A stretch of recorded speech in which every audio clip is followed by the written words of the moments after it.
Welcome everyone to the ML Summer School. My name is Ovirup. I am a principal scientist in the International Machine Learning team in Amazon. And today we are going to dive deep into one of the most important areas in pre-processing in machine learning, the dimensionality reduction. We'll also learn about the related aspect of feature extraction and also feature selection.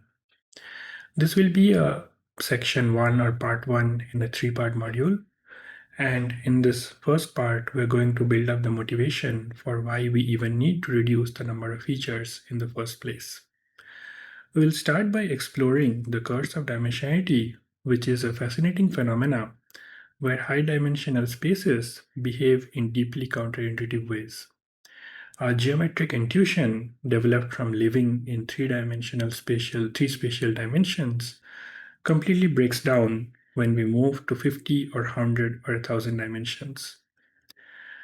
We will also talk about three main families of feature selection: filter methods, wrapper methods, and embedded methods, and also discuss the strengths and trade-offs that make them suited for different situations. And we will close off the part one by a refresher on linear algebra, where we will touch upon principal component analysis. So think of today as building the why or the foundational tools. And in the next two sections, you will learn more about the how to actually execute these ideas or techniques. So let us get started.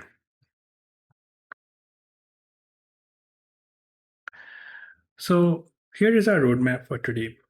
We have 8 major stops, and they build on each other in a logical progression. First, the curse of dimensionality, where we will be seeing that why adding more features is not always better and can, in fact, be catastrophically harmful. Second, why the dimensionality reduction matters in real production system. Third, the fundamental distinction between feature selection and feature extraction, two philosophically different approaches to reducing dimensions. We will also cover three selection families in details: wrappers, filters, and embedded methods. We will discuss trade-offs and computational costs for these. We will also have a linear algebra refresher covering covariance matrices, agent decomposition, and spectral theory. And at the end, we will have all of this connect to principal component analysis, and that will sort of be a segue to the section 2 of the dimensionality reduction session. So as you listen through this discussion, I would highly encourage all of you to think about your own datasets as you go through each section. So you should ask yourself that how many features do you have for the modeling task at your hand, and could you benefit from reducing them or transforming them perhaps? And also think carefully about what type of relations do your features have with the target. So this will sort of allow you to build like better stable models, reduce your iterations, and will also help anchor the theory to your practical experience while actually building these models. So that being said, let's begin with the first aspect of curse of dimensionality. The curse of dimensionality was a term which was coined by Richard Billman back in 1961, and it refers to a collection of phenomena that arise when you work with data in high dimensional spaces. Our geometric intuition, which we develop by living in 3 dimension, completely breaks down when you go to 50, 100, or 1000 dimensions. Things that feel natural in 2 or 3 dimensional simply do not hold anymore. Distances behave strangely, volumes shift to unexpected places, and the amount of data that we need to fill up a space grows exponentially. So over the next few slides, I'm going to show you three specific manifestations of this curse, and we'll also understand that why are we calling this a curse. The first phenomena will be something called a volume concentration. The second will be distance concentration, and the third will be an empty space phenomena. So each of these manifestations will have direct practical implications on all machine learning models that you're going to build. And these are not just theoretical curiosities, but these are, these will actually lead to real failure modes for models that you would train for production. So let us start with the volume concentration and see exactly how the geometry of high dimensional spaces defies our low dimensional intuition.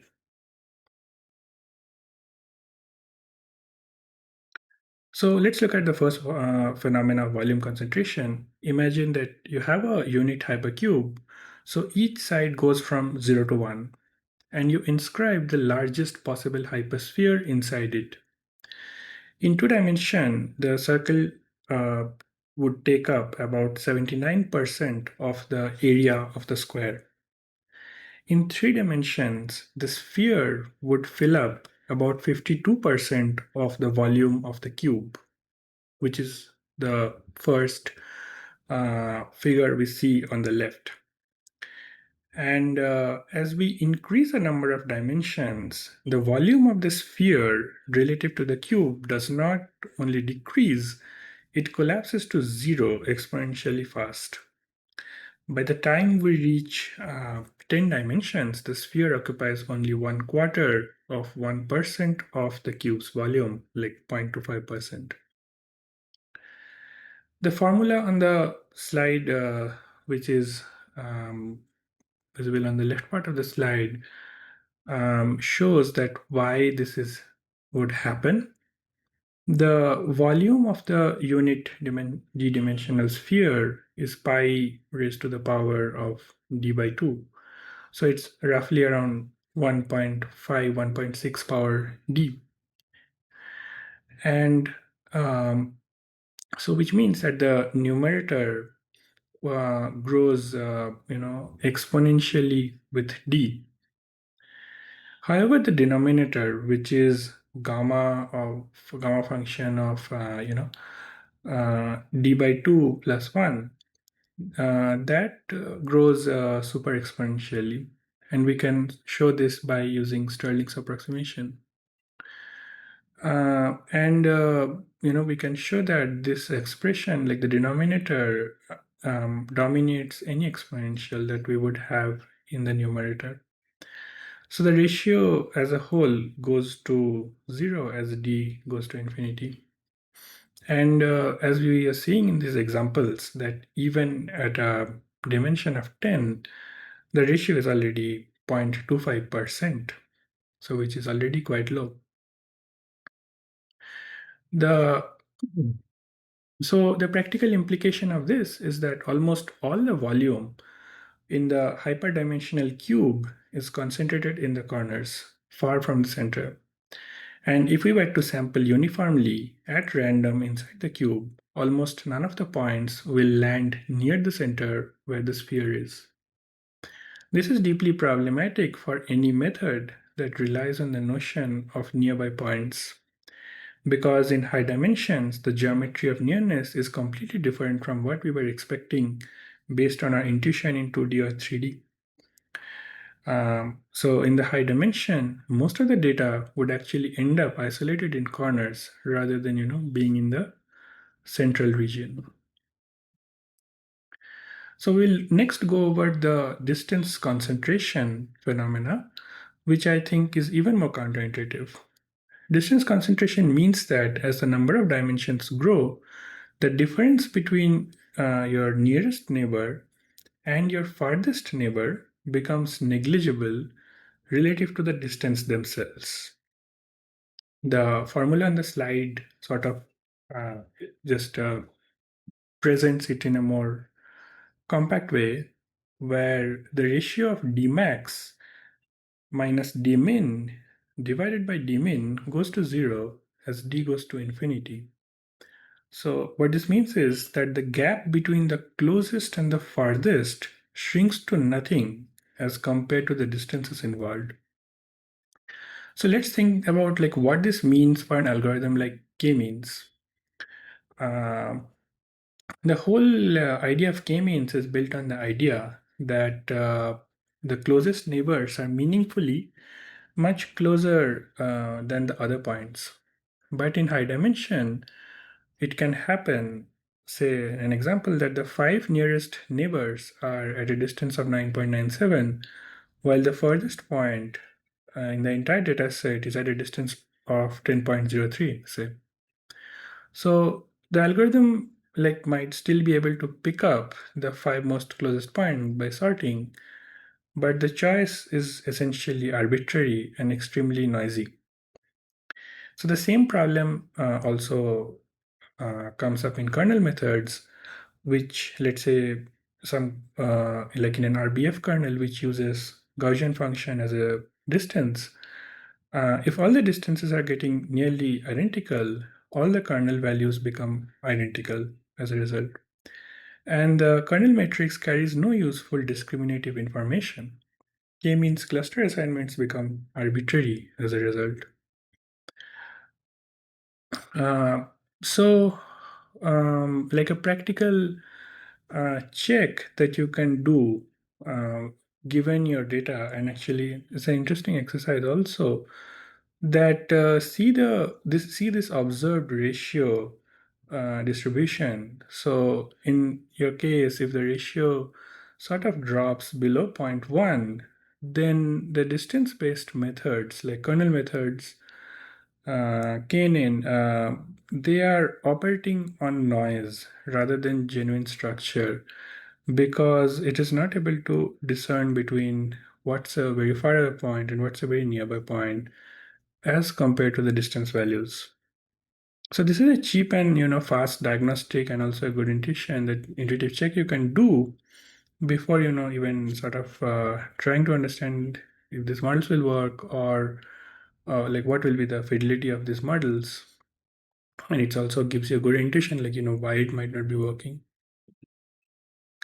The third manifestation of the dimensionality curse that we will discuss is called the empty space problem, and this is really about data requirements. So if we want to cover a space densely enough to estimate things like histograms or local densities, we would need an amount of data that grows exponentially with the number of dimensions. So um, look at the we can take a look at the um, table in the slide, and if with just 10 bins per axis, to have one point on average in each of the small hypercubes that is formed by these grids, we would need like exponentially more points as the dimension increases. So that's the issue, that with the, let's say we are dividing the bins into, and k is in this case not a very large number, like we're not really asking it to do a very granular partitioning. But even with k being 10 and with a dimension of 20, we see that we need like around 1 billion points to get just 1 point in expectation in one of the small hypercubes in the grid. So this is like another, which means that we need like really large amount of data if we are to, really fill up the space in high dimensions. And the really large amount of data is basically exponential. So this is a fundamental reason we need dimensionality reduction. We need to project our data down to a lower dimensional space where we actually have enough samples to fill it, and where neighborhoods could contain enough points to support stable estimation and inference, and where the geometric structure is meaningful enough for the machine learning models to actually learn them well. So so this course also then gives us the basic motivation that why dimension reduction is you know, really, really important. So, uh, yeah, so we'll just go over some practical consequences of these things, what we already sort of discussed, that KNNs would fail, all the neighbors would be equidistant, and the predictions become random. And will also, the same problem would also affect the kernel methods. And visualization becomes challenging because, like, hard to visualize data in high dimension. And obviously, as we saw that, we need like a large number of data points to fill up the high dimensional space, exponentially many data. So even the computational cost of storage, processing, like training the models uh, increases. And overfitting, becomes almost like too much common, because the models are not able to sort of understand like what is a noise, and because the geometry is not that well captured if we are dealing really in that high dimension. So which means that the models become more susceptible to overfitting and not being able to actually understand the geometry of the data. So we will do a quick check of how much we are able to understand the concept of curse of dimensionality. So we will go over a short quiz. So the read the question on the slide. You have 1000 samples, 500 features, and you train a k nearest neighbor classifier with k equals 5. So what happens in this case? So let's walk through three possibilities, and the question is to sort of pick up which one would be seems more plausible or reasonable given the background that we just covered on cursive dimensionality. So the option A says that it works well because KNN is non-parametric and flexible. That sounds appealing, but being non-parametric does not save us from the curse of dimensionality as such.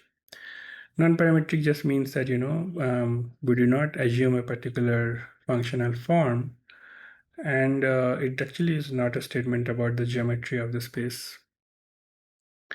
Option B says that it fails because distances concentrate and all neighbors are equidistant.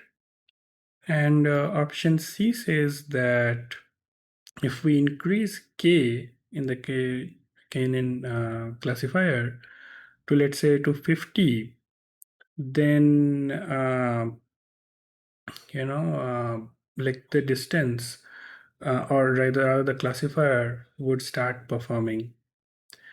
So like I'll give a pause for 20 seconds, and you can sort of go through the question and the idea here, and then I'll sort of reveal the answer and discuss the options.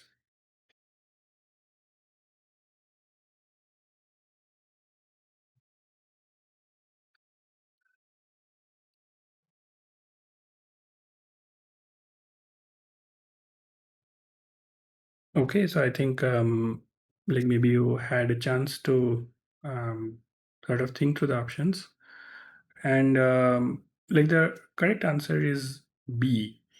And the reasoning is that we have 500 dimensions and only 1000 samples, and the ratio of basically, which means like just two samples per dimension. And as we were seeing that which means that we are like like heavily in the regime of the curse of dimensionality. And the concentration of distance means that the five nearest neighbors are barely closer than the farthest points in the dataset. And the decision boundary that the KNN is creating is essentially random. The fix is to reduce the dimensions first get down to a subspace where the dimensions are meaningful again, and then again apply KNN. And I think that's the crux of the idea that we are going to learn and apply today.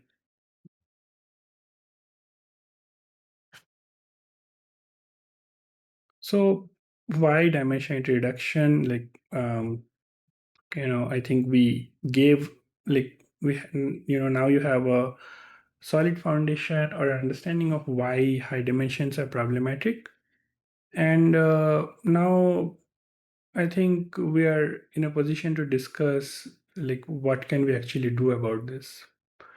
So I'd like to frame this around three distinct goals for dimensionality reduction. Um, and every DR technique, like the dimension reduction technique that you will encounter, serves at least one of them. So the three distinct goals are: one is visualization, two is compression, and three is noise reduction. And understanding which goal you're optimizing for, determining which method you choose. So, we will go over the techniques in a little bit in the later slides and in the maybe in the part 2 and part 3. But the question that you should be asking yourself, or the mental model that you can have, is that what is the primary goal here? So are you trying to look at the data to gain insight, or are you trying to reduce storage or speed up training, or are you trying to reduce the noise to improve model performance? And the answer to that question should guide your choice for which type of DR technique are you would be applicable for your use case. So these are the three goals for DR that I was mentioning. So we have visualization, and we have compression, and we have noise reduction. So in visualization, genomics team might want to plot gene sequences, or in 2D to spot some patient subgroup, or to understand some phenomena about some diseases or anomalies. In compression, let's say a streaming service might store lower dimensional data to be able to process it faster, send it through network faster, and so on. And in noise reduction, an example would be like a quant team might want to reduce, noisy signals or noisy inputs to form a more um, like informative signal or stable covariance estimate to inform their predictive models. So let us now discuss like one of the most important hypotheses, the manifold hypothesis, which talks about why dimensionality reduction even works at all. It works because of the manifold hypothesis, which is arguably the single most important assumption underlying all of modern machine learning. The manifold hypothesis says that real-world high-dimensional data does not fill the entire ambient space uniformly. Instead, it lies on or near a low-dimensional manifold embedded within that high-dimensional space. So simply think of manifold as a smooth curved surface, and how we see it on the right hand figures, where we see a three-dimensional um, space, but like really a two-dimensional plane is embedded inside it. And the data points are actually lying on that two-dimensional surface and not arbitrarily scattered through the three-dimensional space. So although this two-dimensional surface is present in the 3D space, the dimensionality of the manifold itself is not three-dimensional. So it is effectively like a 2D. So why does this matter to us? because if the manifold hypothesis holds, and it almost always does for naturally occurring data, then dimension reduction can find the low dimensional structure and project the data onto it without meaningfully losing any signal. And what we lose is only the noise in the directions that are orthogonal to the manifold. So this is the theoretical foundation that justifies everything we are studying today in modern machine learning. The curse of dimensionality, sort of tells us that the ambient space is too large, and the manifold hypothesis tells us that the data does not actually need or reside on all those dimensions.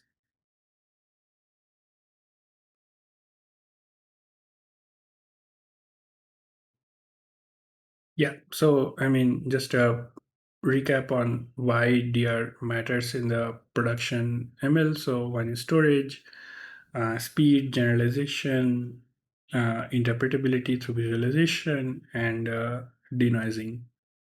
And so how these two sort of relate is that, I mean, the manifold hypothesis sort of tells us that yes, indeed, if that is true, and it is always true for most naturally occurring data like images, text, or even like other types of naturally collected data, yeah, irrespective of whether it is tabular, graphical, whatever it is. So it would lie in a low dimension, and then we'll which gives us the benefit that we can improve the storage speed, generalization, interpretability, and noise reduction. So now we arrive at a fundamental fork in the road where we want to reduce the number of features, and we have two philosophically different approaches. And understanding this distinction is crucial for making the right choice in practice. So first, feature selection means that we keep a subset of the original dataset columns that we have. And the big advantage of this is interpretability. And the down the downside is that the search space is combinatorial, that which exact subset of features that we want to keep. The feature extraction takes the opposite approach in the sense that it creates new features that are combinations of the originals. But the because new features are formed by combination of existing features, these are no longer directly interpretable in a real world sense. So like both have their own pros and cons and are ways to reducing dimensionality.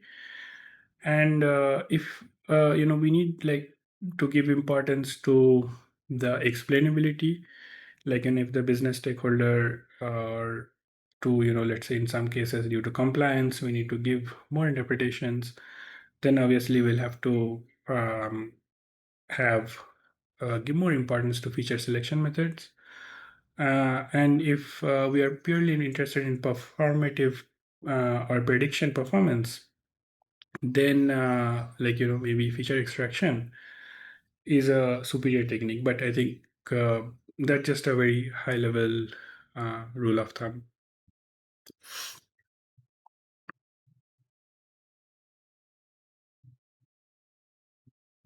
So this sort of taxonomy diagram gives us a full landscape of the dimensionality reduction methods. And I would encourage you to keep this mental map as you go through this session and also the next two sessions, uh, as you will learn a lot about these specific methods in this one and the next few sessions. So on the left, we have a branch, we have the feature selection, which splits into three families. Filter families score each feature independently using metrics like mutual information or variance. Embedded methods perform selection during model training through mechanisms like regularization, like in lasso ridge regression. And wrapper methods use downstream model itself to evaluate the feature subsets iteratively. which is powerful but computationally expensive. On the right branch, we have the feature extraction, which splits into nonlinear and linear methods. Linear methods create new features as a combination of the originals, and nonlinear methods like TSNE or UMAP and autoencoders capture curved manifold structure and that the linear methods cannot capture. So they have more computational complexity, but they're also are able to capture the geometry for nonlinear spaces better. Uh, at the same time, having less interpretability, as we were discussing.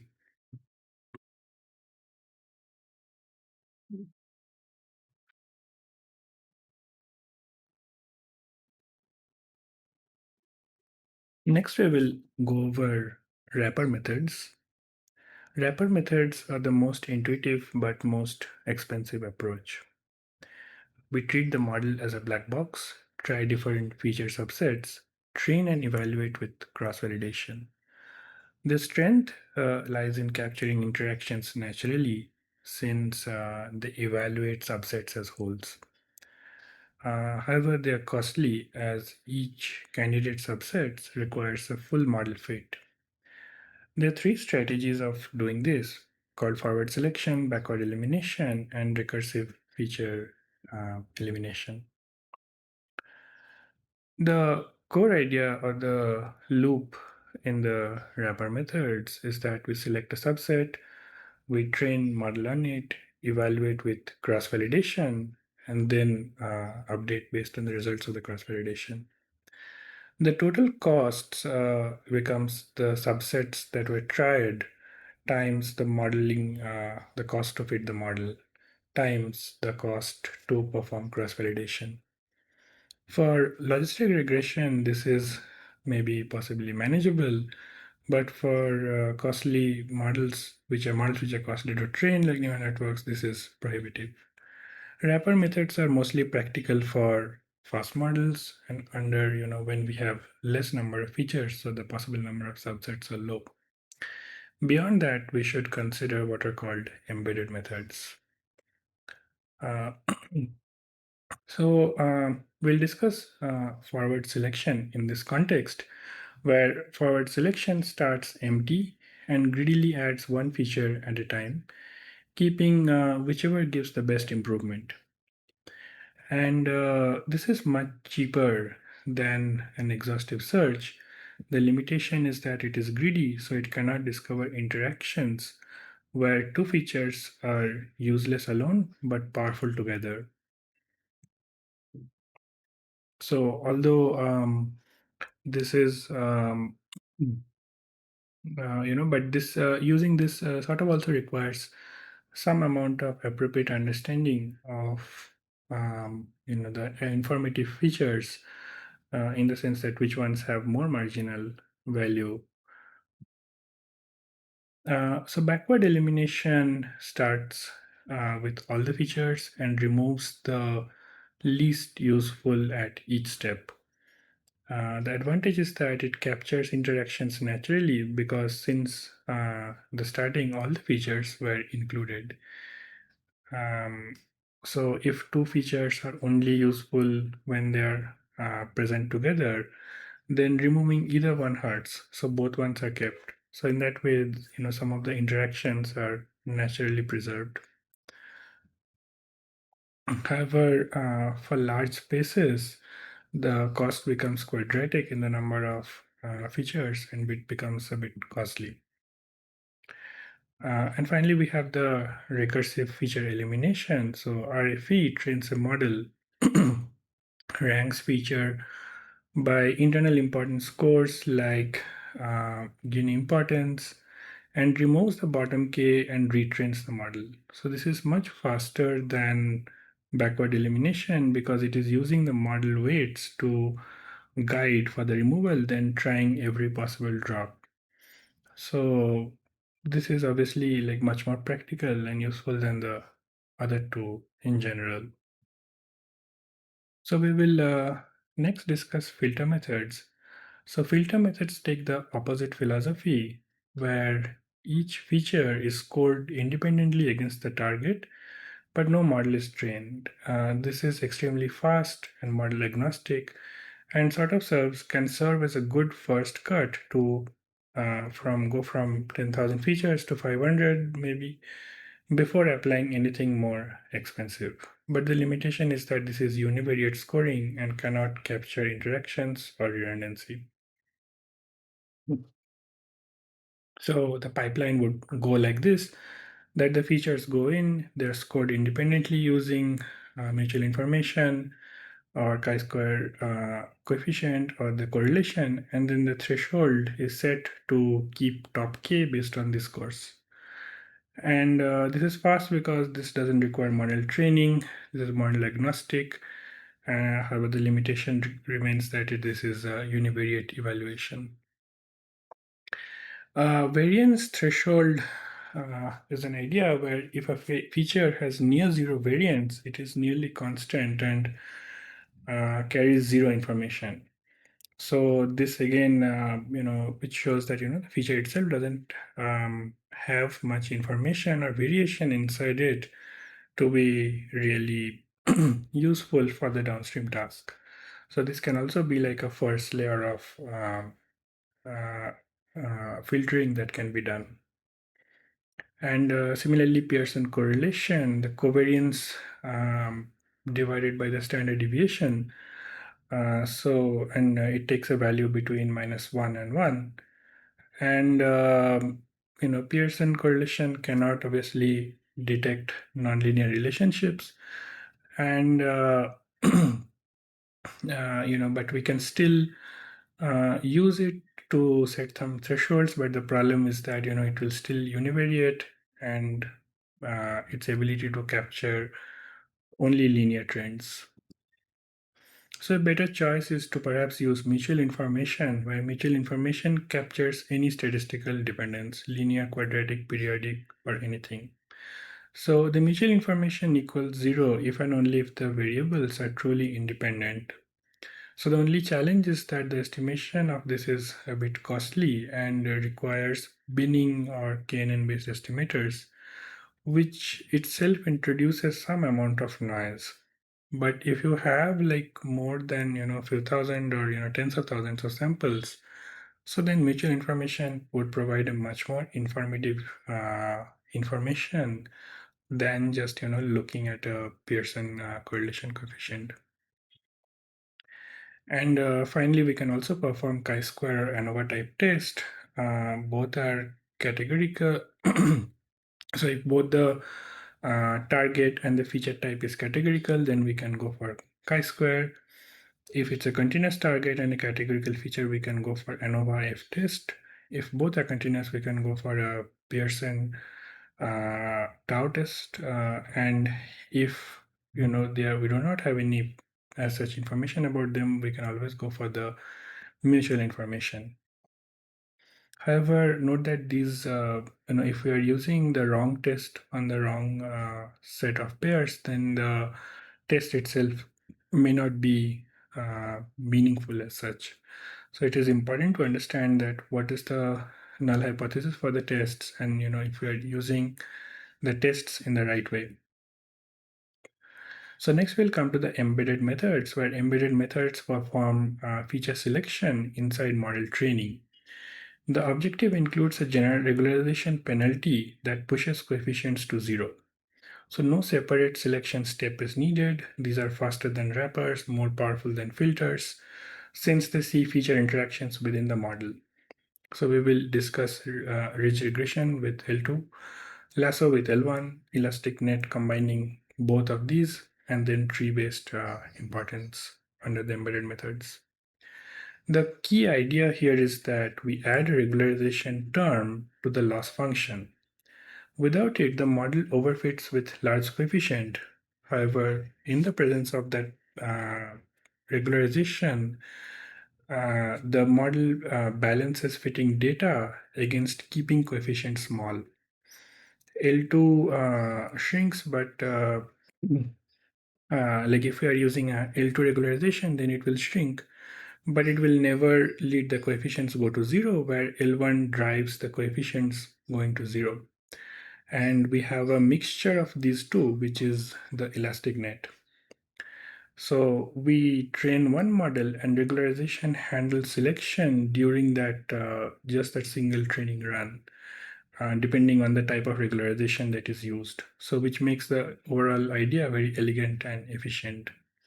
So I'll go into slightly more details for the ridge regression. Like ridge regression, we are adding a L2 regularization term in along with the original training loss. And we can think of this as a constraint being it's a smooth circle with no corners on the axis. So the solution almost never has any coefficient that exactly becomes zero. So ridge regression with delta penalty always shrinks the coefficient proportionally, but never performs feature selection in the sense that it is not making any of the uh, any of the coordinates go to zero, as we see in this picture. So this is good for getting stable performance, and also good in case we have correlated features. So where we don't need to necessarily have a hard selection, like putting any one of them to be zero, but by like reducing the weights in each one of them, or reducing the learned weights, it is actually reducing the variance, but at a very small cost of bias. However, if we want a more hard selection, then we would want to do a lasso regression or a L1 with a L1 regularization. The constraint here takes the shape of a diamond with sharp corners. And when the contour hits one of the corners, at least one of the coefficients is zero, as we can see in this picture. So, which means that this is actually like creating a sparse weight vector by making some of the coefficients zero. So we get a sparse model, and which implicitly means that we have done a feature selection using this just by having L1 regularization in the training objective. So now, obviously, the down like so that's the good aspect of it, but the downside is that this is performing a hard selection. So, which means that if we have just correlated features, then it is selecting one versus the other. So, whereas maybe we would want both of them to be present, but with different weights. But Lasso would select one over the other in some way. So, if we have like really large number of correlated features, which are like not perfectly correlated but somewhat correlated due to the how the data generative process is. So we have to be careful with using lasso because it will sort of drop out certain correlated features. So ElasticNet sort of fixes both the issues of these two models as we were discussing. So it combines the L1 and L2 regularizations. The constraint is rounded in the corners, but it still sort of tries to do sparsity. Uh, so it's we can set up different so the thresholds we set sorry, the coefficients that we set for these regularization terms would determine like whether we are getting a hard selection or we are like leaning more towards the L2 penalty. So let's have a quick quiz. So let's say you have 50 features, many correlated in groups. So which regularizer, would be appropriate?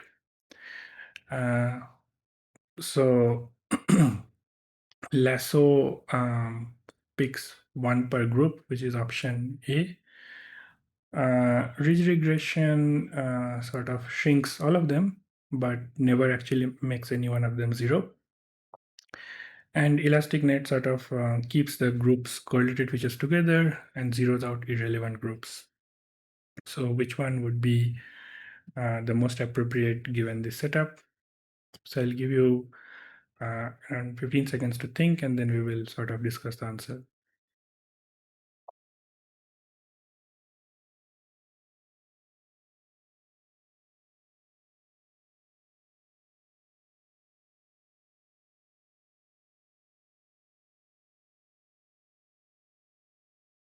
So the answer is C, in the sense that it combines the sparsity with the stability of the ridge regression. So, so I think which also it's in general as a practical advice, it is a good practical choice for most scenarios.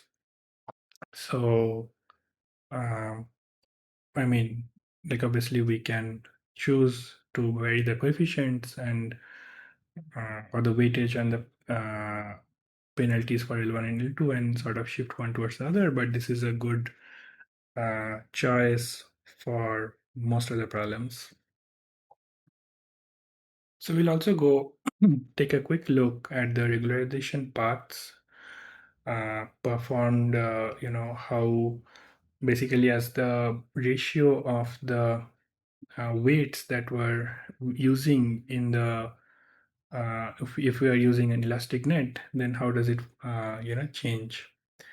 So like we plot each coefficient against lambda. So for lasso, the coefficients drop to zero one by one as lambda grows, right? Because we are giving more weightage to the um, lasso aspect. So there, I mean, which enforces sparsity. And in the ridge path, where um, like the L2 has the more weightage, the coefficients swing towards zero, but they are never reaching it. And the idea is that we want to perform cross validation to actually see, which ones are giving the optimal decision between the sparsity levels and also the performance that we are looking for. So yeah, so that's the like a mental model that we can have, that we can set up different hyperparameters and like obtain a cross validation score and try to get a Pareto of the performance versus the sparsity that we want to achieve.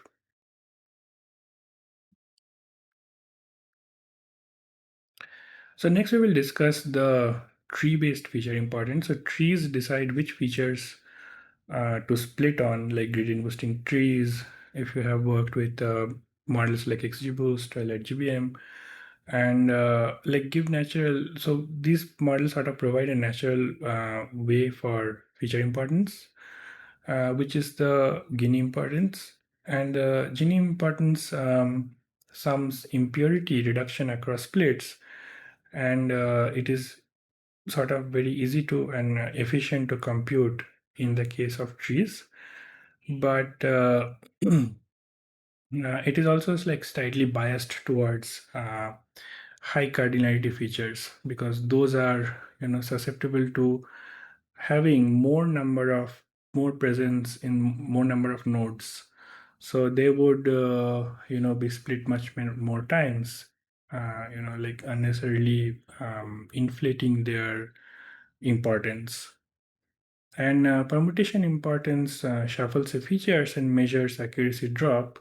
So it is unbiased, but it is a slower approach than the Gini importance, which we pretty much get free when we already have a trained tree model. So in terms of speed, the obviously the Gini is much more fast and in practical sense free, given the training is already done. So next we'll be shifting gears and sort of having a linear algebra refresher. We will sort of discuss some of the foundational aspects, and that will have a segue for us to discuss principal component analysis and PCA. So we discussed the covariance matrix first. So the idea is that we center the work with the centered data, where we have subtracted the mean from the data set, and we're calculating the covariance, which is the like if our data matrix or the center data matrix is X, then the covariance matrix is x trans 1 by n x transpose X. And the diagonal entries in this give the variance, and the off diagonal entries are uh, providing us with the covariance, the sample covariance. And this matrix is also symmetric and PSD. And this defines like a data ellipse, like the contours of this. So data ellipse in the sense that or like an ellipsoid in a higher dimension. So like if a data distribution is following a normal distribution with this particular covariance matrix, then the contours of that distribution would look like ellipsoids in the high dimension. So eigenvectors are directions which capture the maximum amount of variance in the data. So the definition for them would be like the direction which captures. So the first eigenvector would be the direction which captures the maximum variance. The second one would be the direction which is orthogonal to the first eigenvector and also captures the maximum variance, and so on. So eigen decomposition gives us like a way to capture the spread in the data. And the relationship with respect to principal component analysis is that principal component analysis keeps the top k eigenvectors and discards the rest. And eigenvalues tells us that exactly how much variance are we preserving and how much we are throwing away. So in this picture, if we see, the first principal component is along the direction where the spread is the most, which is the orange direction. And the second principal component is the one that is orthogonal to it and is capturing whatever is the remained or the variance that is remaining after it has been explained by the first principal component. And the eigenvalues lambda 1 and lambda 2 are capturing the variance in those directions. And then by construction or by how the eigenvectors and eigenvalues are defined, so then we would, the first principal component, the eigenvalue corresponding to it, would be the one that is highest. And because the uh, matrix, the variance covariance matrix is a PSD matrix, we would also have the property that the eigenvalues are will always be positive. So we would have the property that if the lambda i's are the eigenvalues, then the lambda 1, which is the first principal component, will be more than lambda 2, for which is the second principal component's eigenvalue, and so on.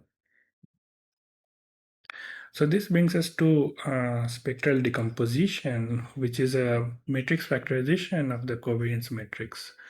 So we decompose it as a function of the orthonormal eigenvectors as the columns, and the diagonal, we get a diagonal matrix, which is the eigenvalues, and then we again have the transpose of the orthonormal eigenvectors. And this the variance covariance matrix sigma equals v lambda v transpose. So PCA can be computed. Like, the importance of this is that, once we can do this decomposition, this immediately sort of gives us the principal components, right? We need to sort of we just need to sort the eigenvalues in the descending order, and this decomposition is also permutation invariant in the sense that this decomposition will hold even if we permute the v1 to vd, and also like we are obviously permuting the corresponding diagonal matrix. That is, even if we pre and post multiply or like insert permutation matrices, this decomposition would hold. But to get the PCA, we would want the lambda i's to be sorted, and that's where this connects to PCA. So if we are already have this decomposition, then we readily have PCA in some sense. And the script plot is a way to see that how much variance is actually getting captured by, let's say, we choose to keep top k principal components. So the summation of the lambda i's from I equals 1 to k divided by the total variance is gives us a estimate of how much is the variance that is getting captured by the top k eigenvalues, and depending on that we can say we'll keep k dimensions, or we need like more. So for example, we would be able to answer questions such as how many dimensions do we need to, or how many principal components do we need to keep to cover for total 95% of the total variance. So yeah, I mean, we sort of discussed what is the connection to PCA, and we saw its relation that if we have the SVD, then that directly gives us the PCA, but obviously getting the full SVD is more computationally expensive.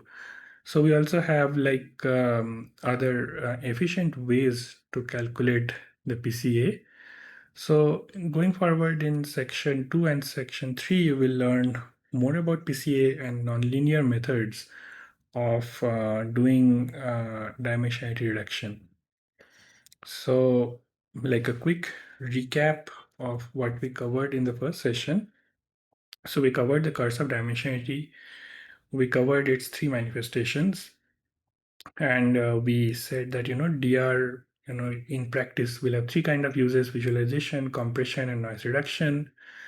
Then we went over three families of selections, and then we also had a quick refresher of linear algebra, and we covered just the basics of, or the high level intuition of, principal component analysis and how it relates to SVD. So this concludes the session, the part 1, and in part 2 and part 3 you will be covering more around the nonlinear methods.